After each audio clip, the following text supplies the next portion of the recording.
Could somebody please get Kevin Feige and Brad Winderbaum on line one immediately?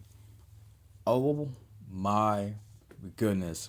Marvel Zombies was insane. That is what if should have been cracked out on steroids.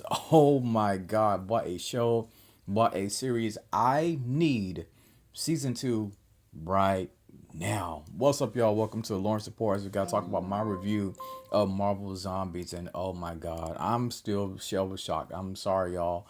That was top tier Marvel TV.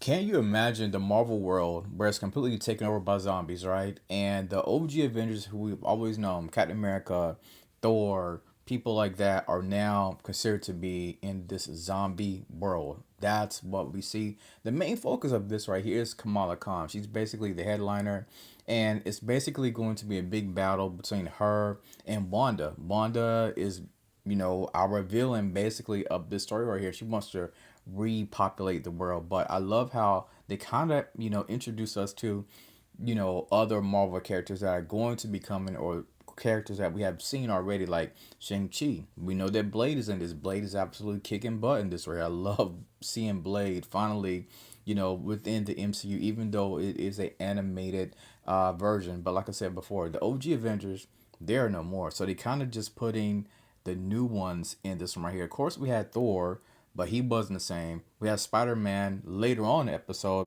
And of course, we have the Black Panther in this right here. I hated how the Black Panther, T'Challa, was silenced. I understand that this was Chadwick Boseman Black Panther, and of course, Marvel still mourning, after all these years. But I'm like, my God, when are we ever going to get over this and recast his character and bring him back to life on our television? Yeah, he was here on animation, but I want to see him back within the MCU continuity in real life as well on the movie screens is what I'm trying to say. And yes, again, unfortunately, Black Panther, he had to make a sacrifice. I feel like every time I see the Black Panther, he's just dying, dying, dying. But we'll save that rant for another day. And we kind of got a preview, a little bit of a preview that we saw with the Young Avengers in this right here as well. So I'm like, Marvel, y'all playing all of these seasons with Blade, Young Avengers, Black Panther, Thor. I need this right here, something similar to this right here in Doomsday. Like, I need something like that. But of course, Kamala Khan is our residential hero in this one right here. Like Thor said, it's on her. She is now the big Avenger that's going to lead these heroes into uncharted territory, right? Because it's a zombie apocalypse. Wanda is so powerful in this right here.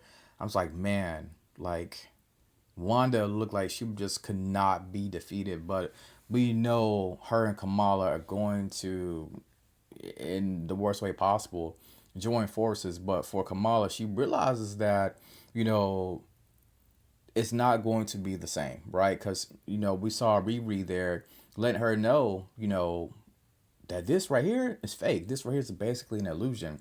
And that's kind of like how it ends, right? So I'm like, listen, Marvel, I need that part too. And I did love that big fight, with the Hulk, with Thor, with Wanda. I'm talking about the ending scene right there.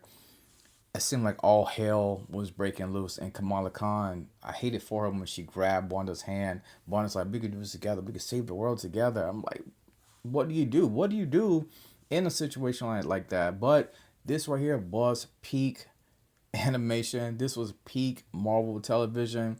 Man, like I was like speechless at this right because it was so good. Marvel did a great job at this. Their writing was top tier. That writing was superb. It literally felt like it was high stakes almost at the end of every episode. Like it left you hanging, literally wanting more because it was high stakes. Like you couldn't gamble, right? Because if you gambled on this right here, you're definitely going to drop the ball and lose your deck of the cards, right?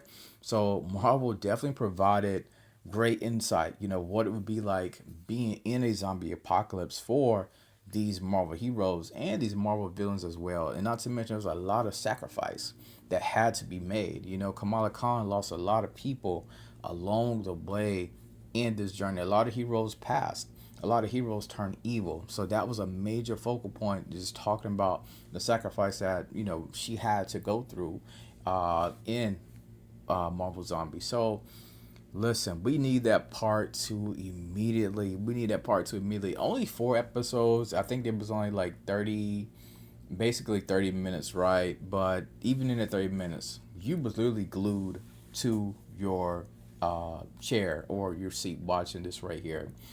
In conclusion, I could say Marvel definitely delivered with the zombies, with the fight scenes, with the whole aura of the OG Avengers and some new characters and some new Avengers as well. The aura was real, and not to mention the nostalgia. I felt the nostalgia watching this right here, seeing all the old Avengers and the new Avengers as well. But I can say this also, Marvel, we need that season two. We need that season two. Now we know we're really not gonna get another big Marvel project until next year. Spider-Man Brand New Day. I'm not really counting Wanda Man, but we will see with Wonder Man, how that's going to be. I'm not too excited about it, but we'll see. But yeah, Marvel, y'all cook. We need that season two. ASAP, Brad Wunderbaum, Kevin Feige, y'all did your whole thing. Season two should be on the way. I can't wait to talk about it. Man, what a show. What a show. I still cannot stop thinking about episodes 3 and 4. I cannot stop thinking about Thanos as well. Can't stop thinking about Hulk. Seeing him like that. Oh my God, man. What a show. What a show. Make sure you check out Marvel Zombies. And as always, thank you for tuning in to the Lawrence Report.